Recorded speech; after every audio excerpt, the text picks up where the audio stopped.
Anything that I can do to help you in any way. Okay. From Wheeling. So you do down here? You down here? Really? Yeah. Okay, so what do you do up here? Okay, you just hanging out.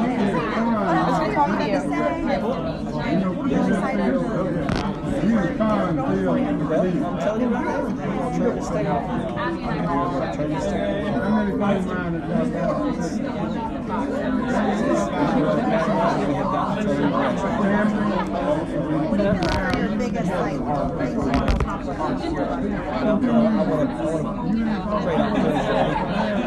I've got to figure out how to divert funding to go down to our areas and help us with this drug epidemic. There's about 75 beds in southern West Virginia. It's not enough to deal with issues in one county. I have to figure out the fight to find that funding and divert to our area. Bring jobs. That's what that is. Got to bring jobs. I thought I read We're going to right to work in West Virginia. So I think we have the opportunity to do How are you?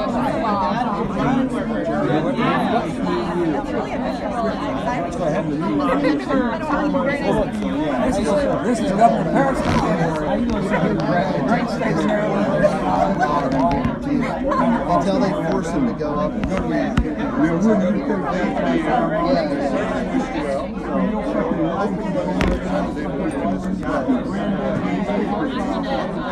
It's hard to get him to start talking, but once he starts talking,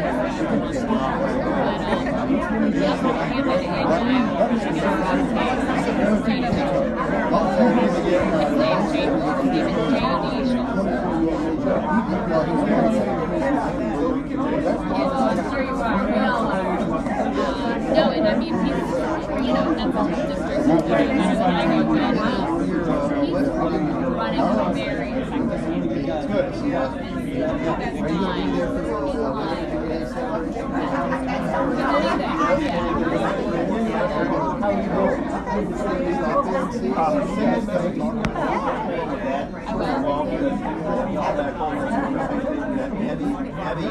Speaking out,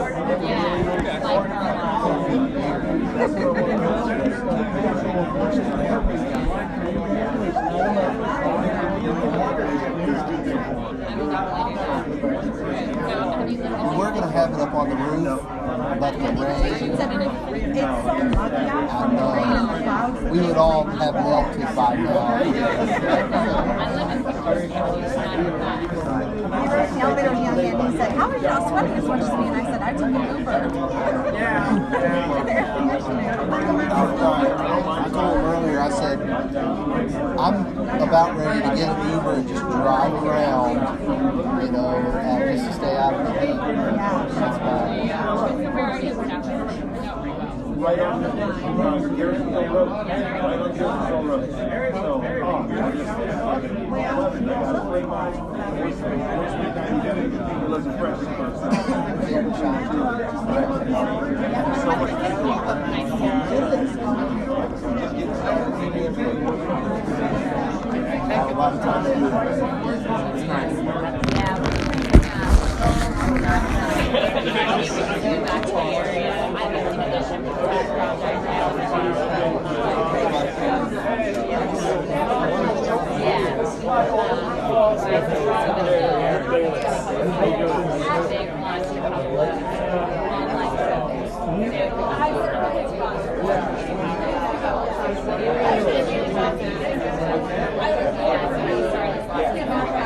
Yeah.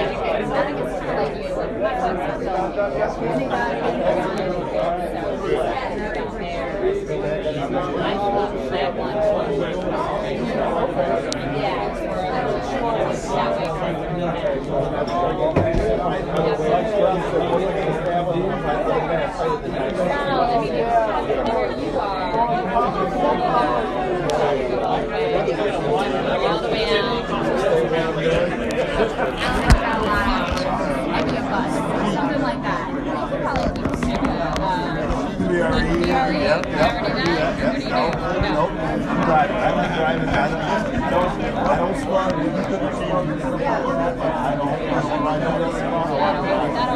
only trust me. That always scared me. I drive a lot of these ones, so I usually on the road, so I'll drive. No worry or nothing like that. Good deal. Good deal. Well, I'm glad y'all are supporting this guy. First time they told me that, get online and check this out. Check it out.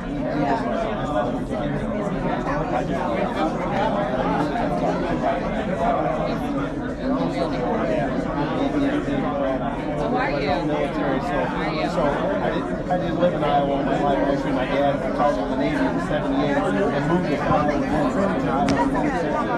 I come back here, so Well, I'm going to send you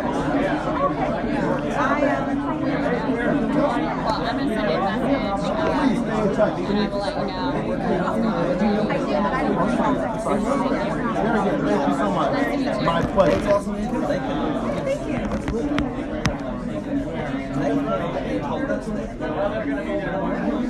Excuse me. Sorry about that. I apologize.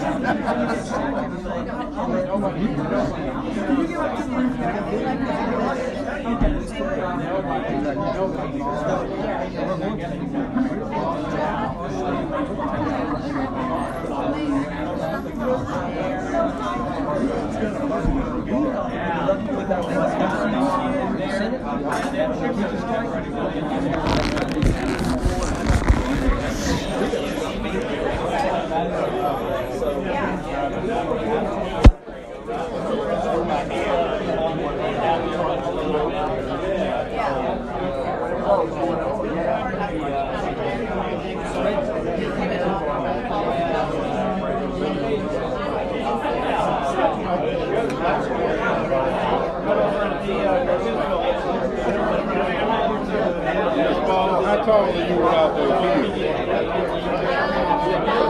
That's tall.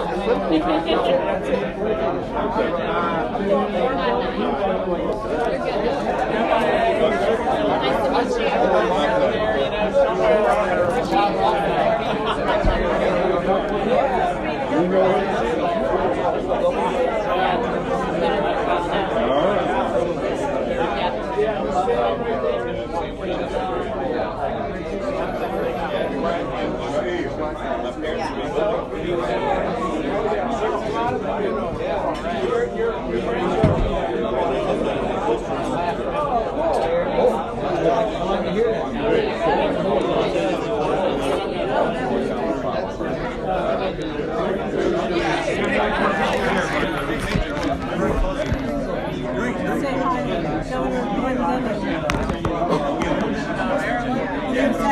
Nice to meet you. You know it? All right.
Small world.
Apparently he's not that good at receptionist.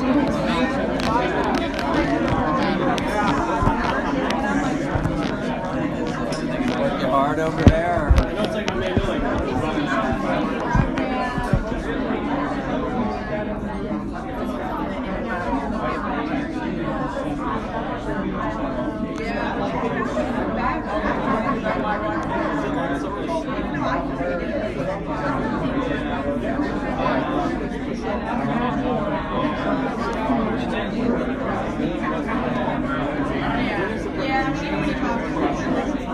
You're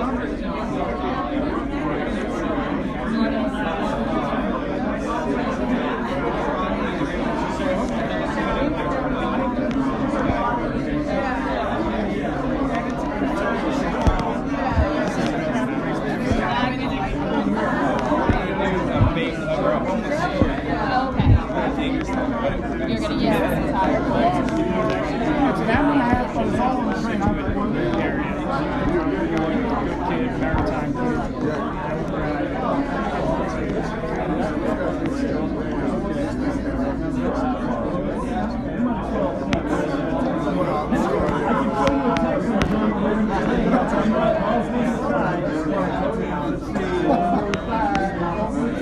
John Mahone, there you go. Oh, that's awesome. I helped this kid get a job out of college. Several others now.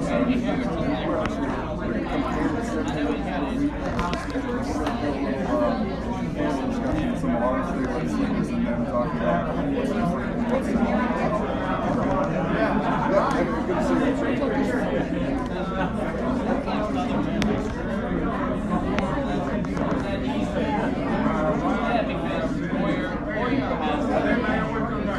I'm Nils Cook.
Not always good. The downturn times we don't feel it.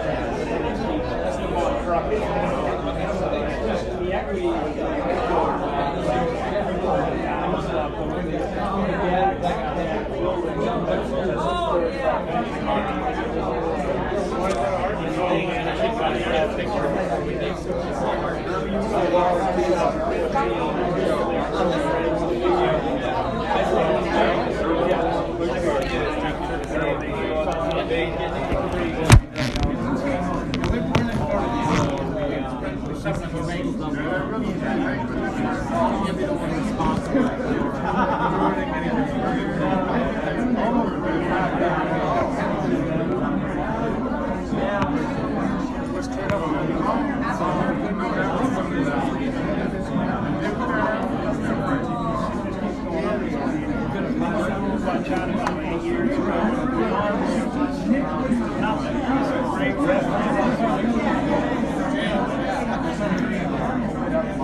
Hard-working people. I want to see the results of what's going on. That's how we can take everything away.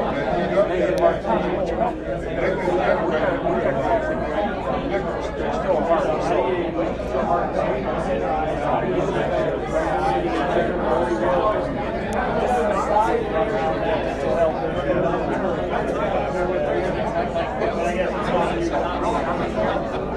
None of my friends point me. I was really missing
Thank you for coming. I've met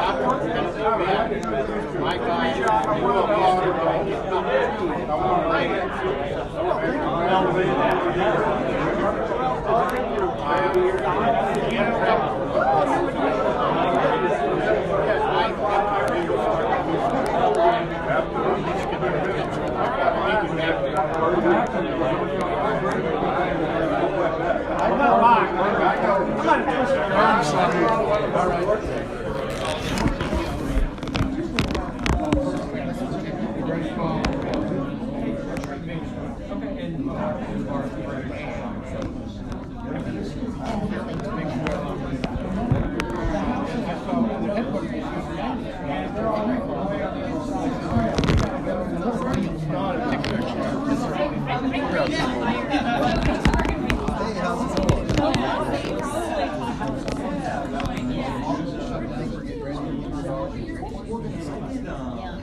If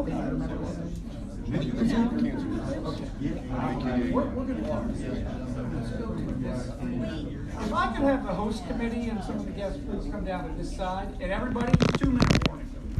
You got 2 minutes to talk. 2 minutes.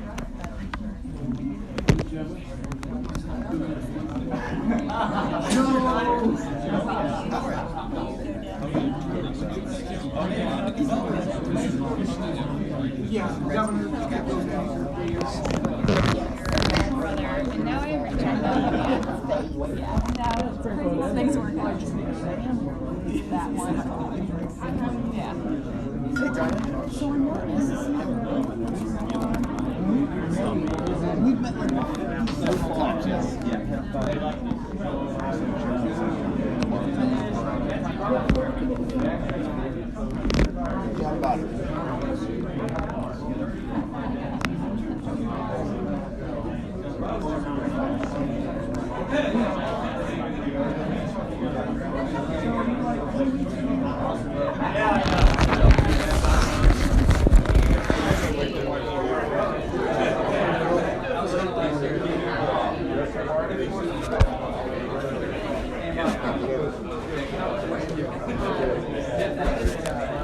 Go act like the 2 thorns around a rose.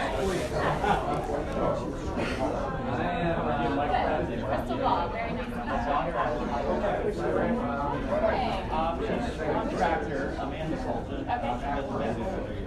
Hey everybody, welcome tonight. Glad to have you here this evening. My name is Matt Ward, and I am lucky to work in this wonderful building down on the 6th floor with a firm called Sustainable Strategies DC, where we help cities all across the country do Washington work, particularly West Virginia cities. You are about as close to West by God, almost heaven, West Virginia as you can get while you're here, because there's a lot of great sons and daughters from West Virginia here. There are a lot of leaders who have served West Virginia in official capacities or as citizens and workers in our state. And we're also pleased to have a lot of other guests here from all kinds of places who believe in Democrats, who believe in working people and working families, who know that we can make a difference here. And so we were going to host this on the rooftop. If you get on the elevator, you can still go up to the 12th floor and get a view or take a picture. And for those who are not generous to Richard Ojeda tonight, we're going to take you up to the rooftop for one last long look. You know, we do need to be here to support Richard Ojeda for a really, really important race. It's a tough cause, but if there's any man that can do it, it's Ojeda. You're going to hear more about why Ojeda can do that. I want to formally thank some co-hosts who are here with me tonight. First of all, I'd like to recognize the Honorable Paris Clendening, who was a local government leader and then a 2-term governor of West Virginia, who Maryland, but he when he worked for the governor from West Virginia that we're going to hear about in a little bit. There we go. And Paris Clendening works for Smart Growth America, making communities all across this nation, including many in West Virginia, a better place. So we're glad to have Paris Clendening here with us. Thank you to Mike Fulton of the Asher Agency, a West Virginian with very deep roots and long ties in all kinds of ways. Started out as a journalist in West Virginia. Tanya Rahal of RTK Consulting. Tanya was here. Thank you so much for being a longtime friend of West Virginia and Richard Ojeda, and we appreciate you being here. And then he can't be here tonight, but who knows Rod Snyder? You guys know Rod Snyder? Yeah. He was the president of the Young Democrats for America, and then they made him be president again, and he would still be president of the Young Democrats of America, except he's too old. But he's still a great West Virginia Democrat. He's a co-host tonight, and we appreciate him being here. I'll just say, it was 50 years ago this month that Robert Kennedy left us. He came to Appalachia. He came to West Virginia's 3rd District, and he saw the dignity of the poor and the worth of working men and women and the potential for West Virginia to thrive. He believed in West Virginians the way you believe in West Virginians. 52 years ago, this June, he gave the speech in Cape Town, South Africa, that they called the Ripple of Hope speech. He quoted the Greek mathematician Archimedes, who first identified the principle of the lever. That's a small thing that can lift big things. And Kennedy said, "Give me a place to stand, and I shall move the earth." Well, we are here tonight to stand with working men and women. We're here to stand with people who believe in health care for the people of West Virginia and this country, and people who believe in the worth of teachers and being paid fair wages. We are here to stand with Democrats who believe that our voice can be heard in America again. And who would think that the reddest district of West Virginia is going to go for a man who is standing with us, Richard Ojeda, who has done so much for this nation, for the community. We're going to formally introduce him in a little bit. And so I just want to thank you for standing with Ojeda and standing with good people like Joe Manchin, who is going to be returning to the Senate, but not without your help. We're going to need to get behind Joe Manchin, Richard Ojeda, and other people who together can lift and move West Virginia and this whole nation. So with that, I want to introduce an MC. Crystal Ball is here. She was with MSNBC. She's now with The Hill. 1 week ago, she launched a new television show called Rising. Yep. So watch that. And also, she started the People's House Project, which is going to get Democrats back into the, we lost Wisconsin, we've lost Michigan, we lost Pennsylvania, we lost auto workers and manufacturers and coal miners, and we're almost lost West Virginia, but we haven't lost it. The People's House Project, Crystal Ball is going to tell us how we're going to keep on fighting for this.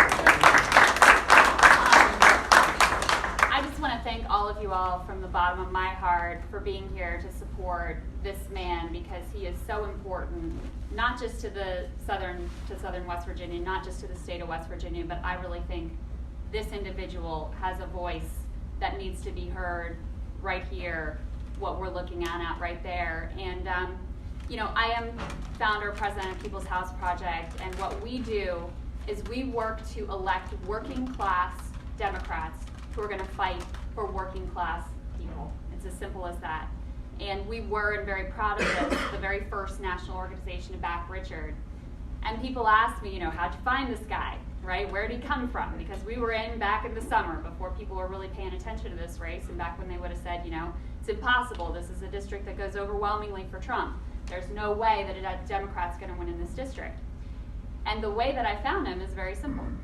I showed up at a UMWA picnic on Labor Day in Racine, West Virginia. I'm sure Senator Manchin's familiar there with what I'm talking about. And it's one of these events where everybody's like, they're eating, they're hanging out, having the barbecue. A steady stream of politicians coming up to the stage to say their piece. No one's really paying them any attention. And then this man gets up to speak. And he probably only talked for 2 minutes. But in those 2 minutes, suddenly, everybody got quiet. Suddenly, people moved up to the stage. And they heard him. And the reason that they heard him is because they knew that he heard them. And it's as simple as that. If we want to win in places like Logan and McDowell and Mingo County, if we want to win back Wisconsin, if we want to win back places in Iowa where we lost, if we want to win back the traditional base of the Democratic Party, working class men and women in communities across this nation, it's not complicated. We just need people who are going to stand with the people every time. And that's who this man is. I see West Virginia, and why I'm so excited about this race and why I think it's so important for the country. I see West Virginia as being on the front lines of an economic crisis that really is gripping the nation, and is really at the root cause of why we have the insanity that we have here in Washington. Okay, people tend to think of this state as the old economy, right? As the past.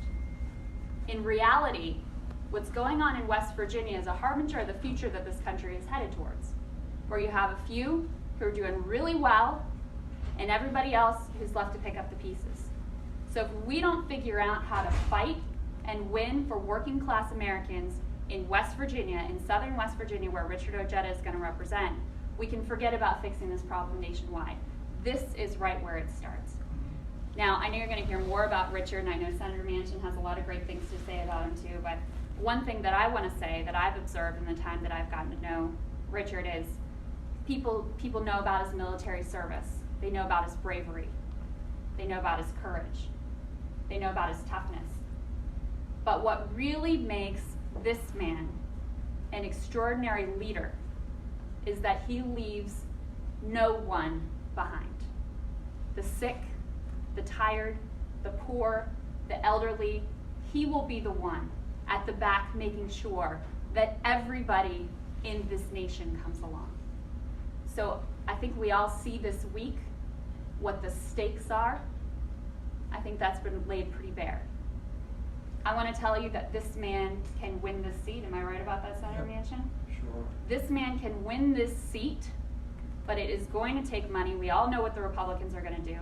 We all know the lies that they're going to throw out. We all know the ugly things they're going to paint the airwaves with. So please do not leave this room without supporting this man.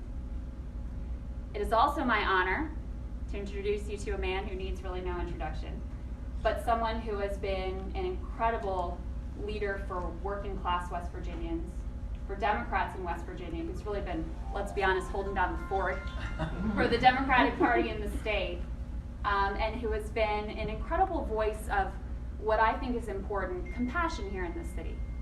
You know, not having contempt for people who may vote a different way than we would want them to.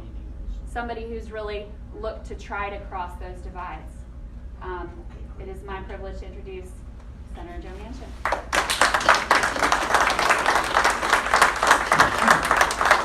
First of all, Chris didn't tell you she's a West Virginia girl. Her family's from Barber County, Philippi area. So that gives her all the credibility she needs with me. Next of all, my wife Gail's with me tonight. Her birthday's tomorrow, so we get to celebrate. I want to thank my good friend, Governor Glendenning. We kind of overlapped and served together a little bit as governors and did a tremendous job for the state of Maryland. Just a good friend. His son worked with me at the Democratic Governors Association when we were there, and I just have fond memories. And Paris, I appreciate so much everything you've done, and your son, the whole family. Thank you. Michael, as always, you've never let us down. You've always been there for us. Tanya, where did Tanya have to leave? Thank you, honey. I appreciate you so much. Matt, best, buddy. This is good. Let me just say, first of all, the state has changed, but the people haven't. You got to think about this. The state has changed politically, but the people haven't. The people need somebody to believe in. They need somebody who knows who West Virginia is, who we are. They need somebody to know the plight of a working person, the plight of a person who's been down and out, plight of poverty. They need somebody that understands who we are, how we got to where we are, and how we get out of this thing. There's no one has a better grip on this. Aaron, and you know this in traveling around.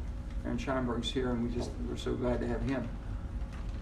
This is the real deal. Richard's the real deal. And the reason I say this is, first of all, we're all about veterans. We're the most patriotic state in the nation. I've said this, we have more veterans per capita than most any state, fought in more wars and conflicts, shed more blood, lost more lives in the cause of freedom than most any state. This is it. That's the face of that. Understanding the plight of an educator and a teacher. He's been a teacher. He understands that. When people disrespect our education system and the people that try to educate your children, they're not taking just on the education. My wife's been a professional educator all her life. I mean, they're taking on a cause. Basically, raise a child today.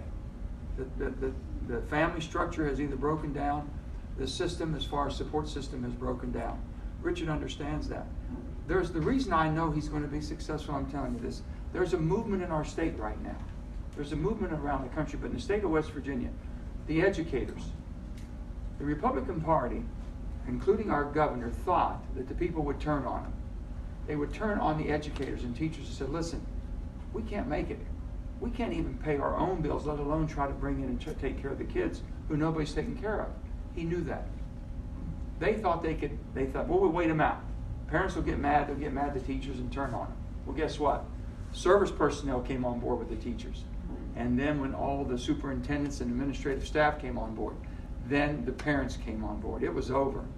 And they crumbled. He was there from the front. He believed in him. He spoke on the floor. They rallied around, and they know exactly who was on the forefront fighting for him. We've got them energized now like never before. It's not whether you're a Democrat or Republican. Are you a West Virginian? Do you believe in the cause that we're fighting for every day? He understands that. That's why I know it. They've also given us a gift now. Health care. We have over 200,000 West Virginians never had health care before. Right now what they're doing, and their intention, and I've said this, the reason I voted against the president's repealing of the health care law, I couldn't throw that many West Virginians to the curb anymore. Just can't do it. And then I voted against his tax bill because the tax bill basically did the same thing. Their intent was to get rid of the Affordable Care Act or Obamacare. It needs a lot of work, but you can't throw it out and start over because there's no base to start off of. Out of 1,800,000 people, 800,000 West Virginians have pre-existing conditions. Do you understand this movement they have right now to basically say the DOJ does not have to enforce that part of the Affordable Care Act to where they have to protect and make sure insurance companies cover the affordable care as far as pre-existing condition? It's gone. 800,000 West Virginians lose their health care. You can't do that. These are elderly citizens. These are a lot of people. A child born with a heart defect, it's gone. Families are one health care catastrophe away from bankruptcy. It's awful. These are the things they're handing us everything we need in order to show that the compassion and the heart. People said, well, what's the difference between a Republican and a Democrat? I said, the best way I can describe it to you, at the end of the day, some of my Republican friends will stop at the bottom line. But the Democrats will go to the bottom of your heart. Sometimes we make a lot of mistakes, but we never make a mistake not trying to help somebody. If anything, they've made mistakes going overboard. We can correct that. You can't correct basically if you're not willing to take a chance on a human being, give them a chance in life. You can't correct that if that's not in your heart. That's what's in this guy's heart. I'm behind him 1,000%. My grandfather said, I got into trouble one time, and I got in a little bit of trouble when I was having a rough time. And I told Papa, I said, hey Papa, you behind me? This is my granddad. He said, honey, I'll be behind you until your chest hurts.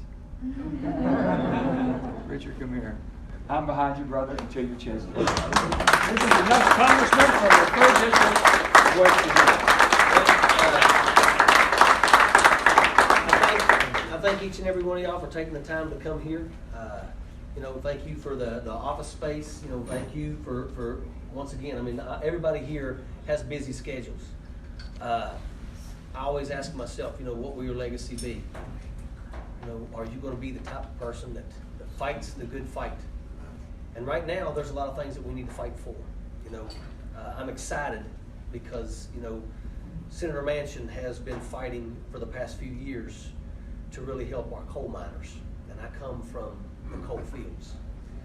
And he has been successful in winning those medical capabilities. But we still have to fight for this pension. And I'm telling you right now, I am excited to win this race and come here to Washington, D.C. and join forces with Senator Manchin. And I'll be throwing punches on the House side, and he'll be throwing punches in the Senate. And I'm telling you right now, we will be successful, and we will get those pensions taken care of.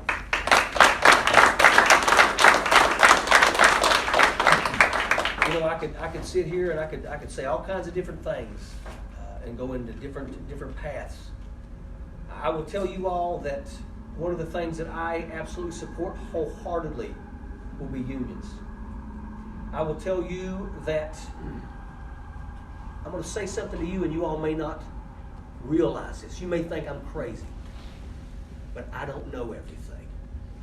That's a fact. I know you're thinking, what? But the truth is I don't know everything. Okay? I rely on each and every one of you all to help me. Right now with my campaign, I've got some amazing campaign staff, and I rely on them greatly. I don't know everything. This is a grassroots effort, and we are absolutely doing amazing things, but you know what? We're learning from each other. Well, when I get up here to Washington, D.C., I don't know everything. When we start talking about things that focus on the labor organizations, I want you to be the one in my office and tell me exactly how that's going to affect the working class citizens. I never want to cast a vote and then realize I hurt somebody. I want you in my office. I want you in my office. The members of the United Mine Workers of America, the members of the International Brotherhood of Electrical Workers, Communication Workers of America, Teamsters, painters, pipe fitters, boilermakers, every one of you all.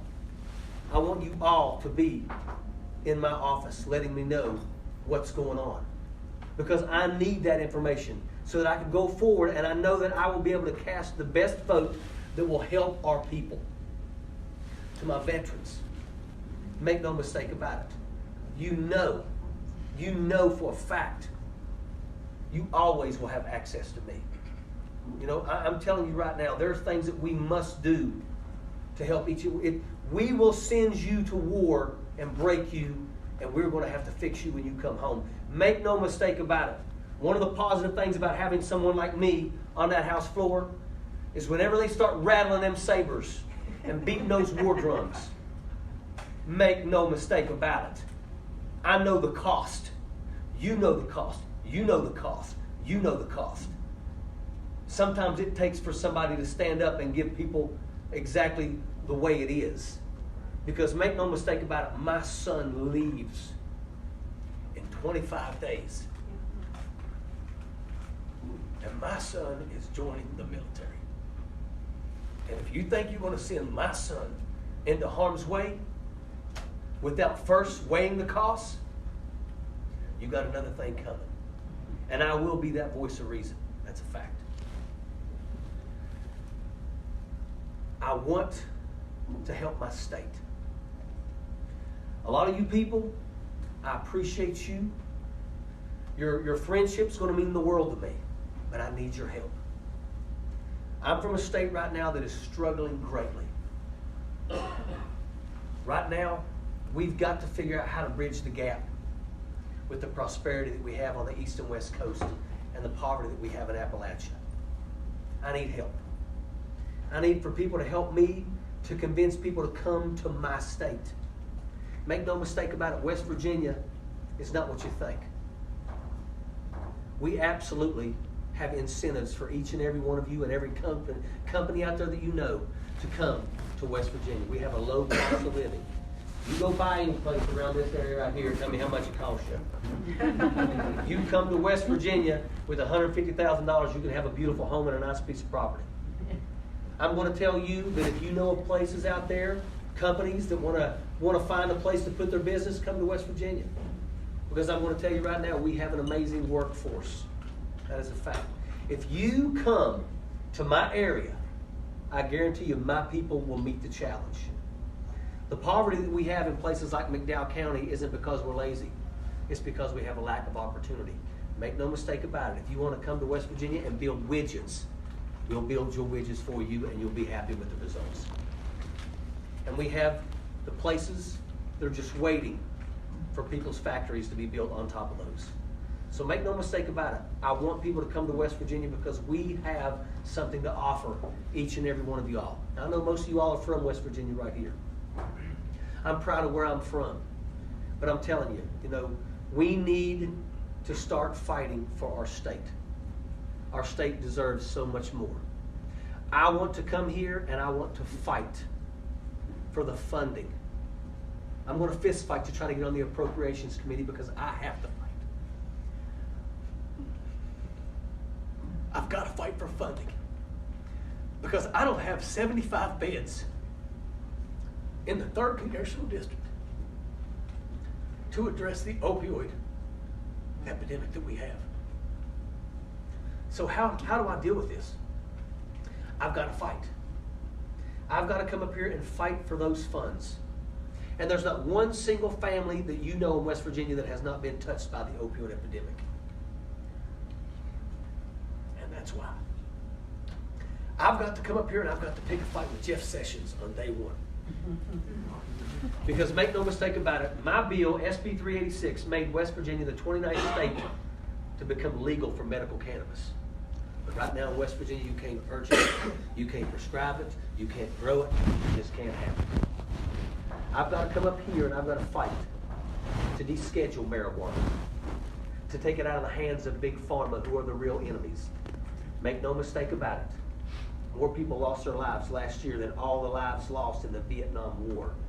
As far as I'm concerned, big pharma is the enemy, and they are not welcome in my office. That's a fact. But we've got to fight to do everything in our power to be able to give our people the resources to be able to fight this war on opioids that has ripped our communities apart and has turned our people into the walking dead. So that's what I got to do. I have a tough fight ahead of me. I'm going to tell each and every one of y'all that I feel comfortable. I feel confident. Now, we're not going to slow down.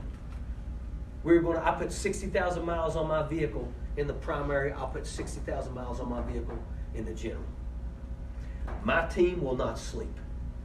We will continue to go nonstop because we are going to win this. And we're going to finally give unions a voice in West Virginia. I feel very comfortable that for all you all here that are from West Virginia and you're excited about the future of West Virginia, we're going to take our state back. We are going to have a blue wave in West Virginia that's going to make the one in Virginia look like a ripple in the water. All right. We are going to take back the House, and because of the teacher strike, we feel very comfortable we're going to take back the Senate. And West Virginia is going to be the first state to overturn right to work, and we're going to bring back the prevailing wage. Yeah. And I will tell you, that's not just me talking about this so that you guys can say, oh, look at that, he's talking all this. I have sat down with all of the Democratic leadership in West Virginia, and every one of them agreed that we have lost our state, and it has been a brutal 4 years. We're going to take it back, and if we know that if they do not do right by the working class citizens, take care of the sick, the veterans, the elderly, and create opportunities for those who live in poverty to elevate themselves out of poverty with a hand up, then they'll lose it again in a few years. They are going to do right. We are going to do those things. We are going to raise that natural gas severance. We are going to take care of PEIA for our teachers. We're going to finally offer decent raises for all of our workforce in West Virginia. And that's what we're going to be. So I thank each and every one of y'all for taking the time to come here for this fundraiser. Thank you. You know that to run for office, it takes money. I hate it. I hate it. I hate asking people for money. You know, for the majority of us in West Virginia, we come from areas where the majority of people live at the poverty line or below. And it absolutely sucks to look at them and say, will you help support my campaign? But I will tell you, we are doing some amazing things, and we have those people coming out to vote, and I feel very comfortable that I will be your next congressman for the 3rd Congressional District. So thank you. All right.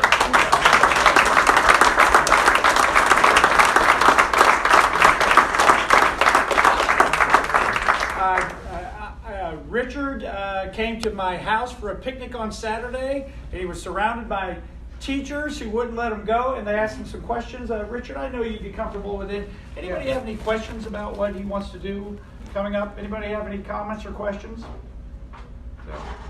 Throw them out there. I don't mind. All right. Well, yes, Sarah. All right. I'm not from West Virginia. My son went to West Virginia University. But I am a Democrat. I have voted for Republicans if I like the individual. But I'm very concerned about the tone and very concerned with the Democratic Party not really coming out with a message that resonates with the people. People you're talking about. Why is it that the working class, the poor and underprivileged, voted for a guy they have nothing in common with? Well, you know, in West Virginia, I'll tell you this, when you come from the coal fields, you know, everybody knew that the things that he was saying, a lot of it was stuff that we didn't agree with. But you know, when it come down to it, we had a person that was talking about retraining coal miners. And those jobs that those coal miners were going to be retrained in don't exist in West Virginia. So you get the training, you can leave, and you can go get work elsewhere. If you don't, stay here. We gave you training, it's up to you. That's not what the West Virginia wants. The West Virginian wants to stay in West Virginia. They own land in West Virginia, and that's where they want to be. Then we had another person that come in, and he was talking about he was going to do positive things about the coal industry. You know, guess what? The same thing happened in West Virginia with our Governor, Jim Justice. Hey, I'm a billionaire. What I do for business, I can do for you. You know what? Nobody's come down and talked to West Virginians and said, hey, you guys can have more. Nobody's ever done that. So you know what? When you take people that are desperate, I tell people, don't hate the coal miner.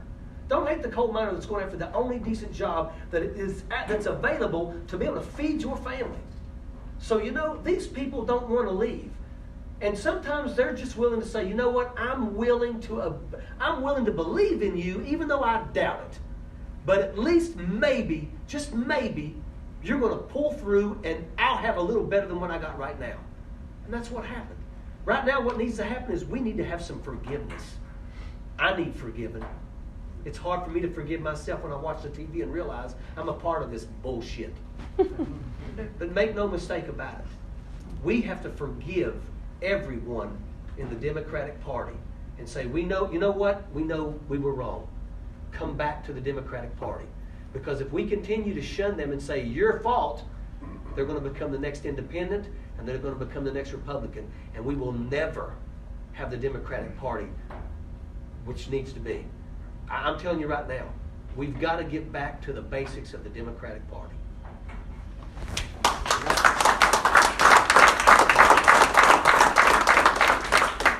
So talking a bit more about this national scale, so you're elected, we get this blue wave that we wanted, not just in West Virginia, but across the nation. Who do you see yourself supporting as the new Democrat Speaker of the House? I will tell you, I've been speaking to quite a few folks out there. I mean, I've listened to Congressman Gallego. I really don't know who all's throwing their hat in the ring.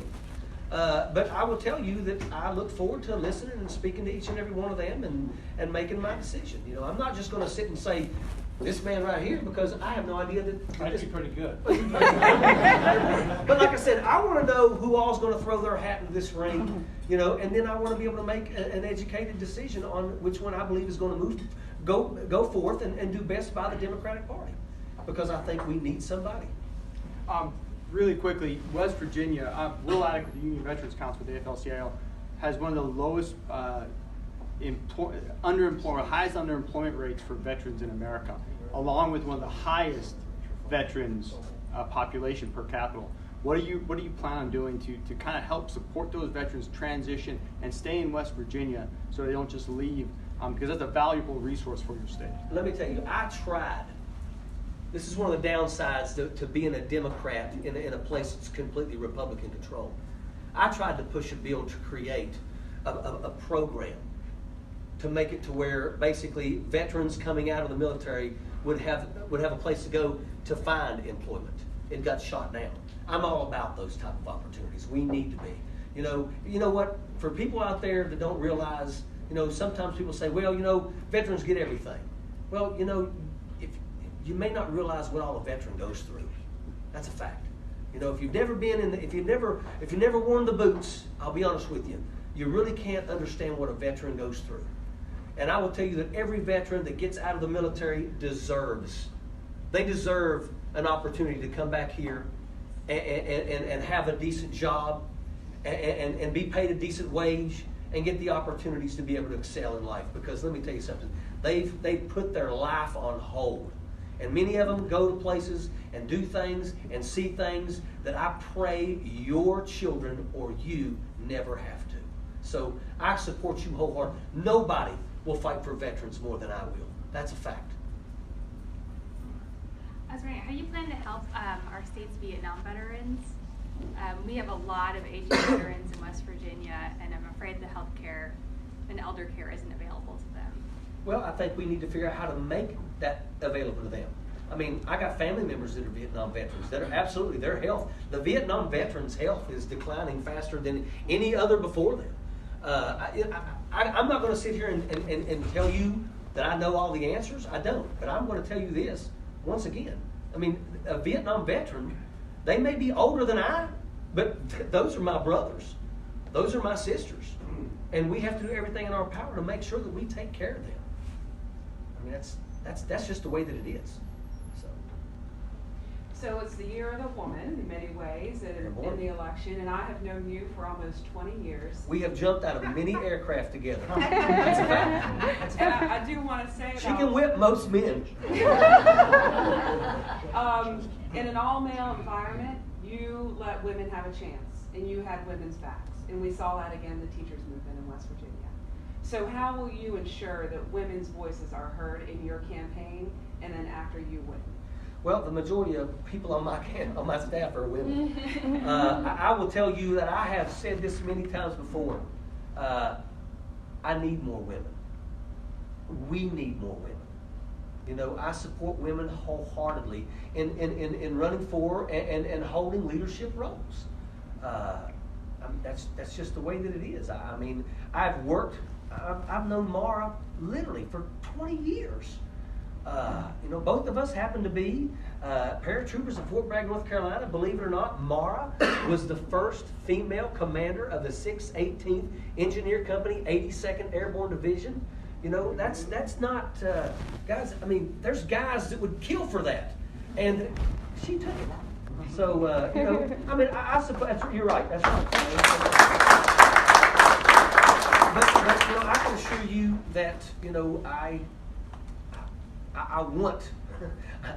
rely on women, you know, to help me make my decisions. Because once again, you know, it affects everybody. And when I talk about an open door policy, in the military you have an open door policy. You know, and your soldiers are supposed to be able to walk in your office and talk to you about any issue at any given time. Well, that's the same way I'm going to be here.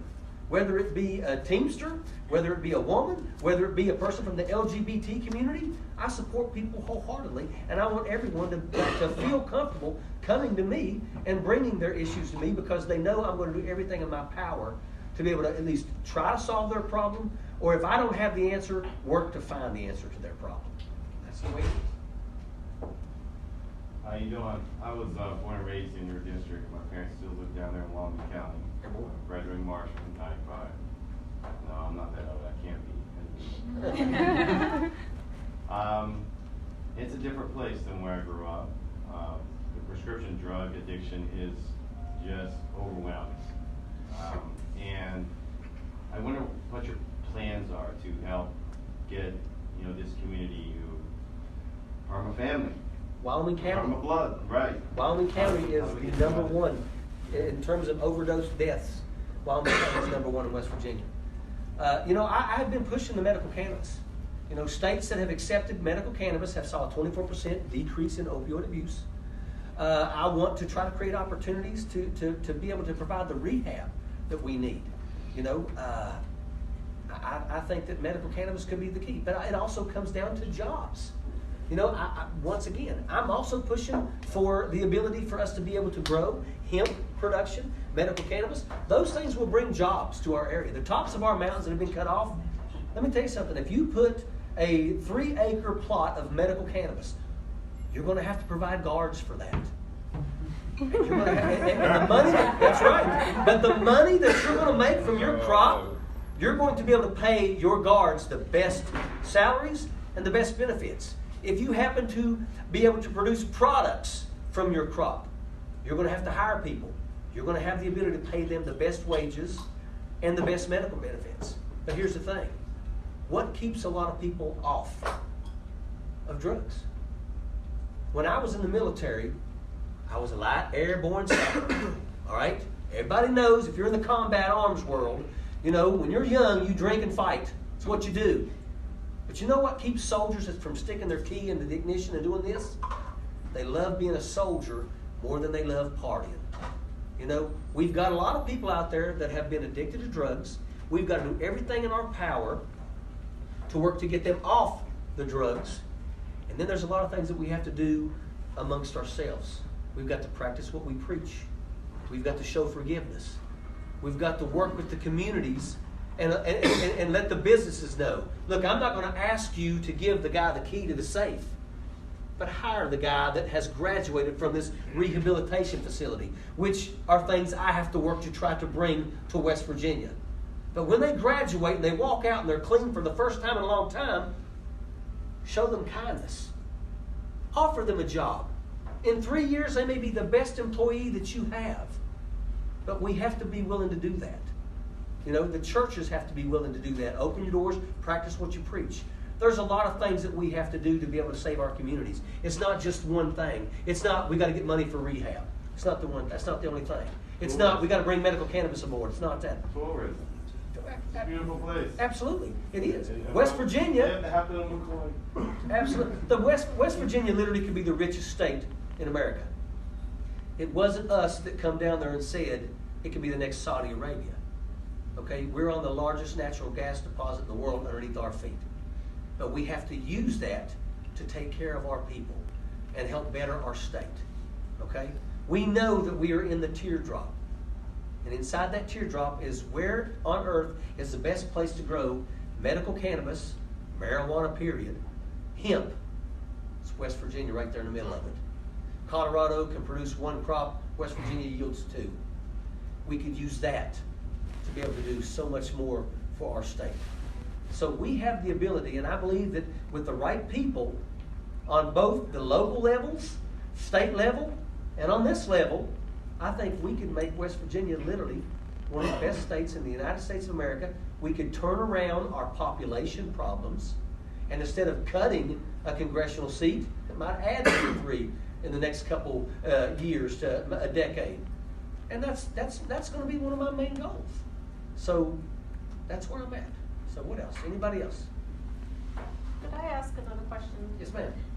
You talk about the health. What about the mental health? Because that's we feel sorry for people that have cancer of any organ, but you talk about disease of the brain, and people, there's a stigma, right? And people don't want to touch, they don't want to talk about it. But it's a serious problem. Absolutely. And we have to address. Mental health needs to be addressed, period. You know, when we're talking about all these issues concerning gun violence and things like that, and the majority of those issues, it basically boils down to mental health issues. It needs to be addressed. You know, we've got to stop ignoring the rest of it. We have to address it. You know, somebody told me tonight, until you really pinpoint what your problem is, you're not going to solve it. And that is a problem that we have to address nationally. So I was with Major Richard Ojeda in Charlestown, West Virginia, which is a beautiful town. There's a big festival going on this last Saturday, and I tried to take him to the festival, but we couldn't even walk the 3 blocks to the festival because people are rolling down their windows and clapping, and people are saying, Ojeda, Ojeda. Teachers came running across the street and said, can I have a selfie? So, you know, Congress members, you know, they're not viral, right? This guy, his opponent has 2,000 Facebook followers. He has 62,000 Facebook followers. He got 3.5 times the vote of his primary opponent.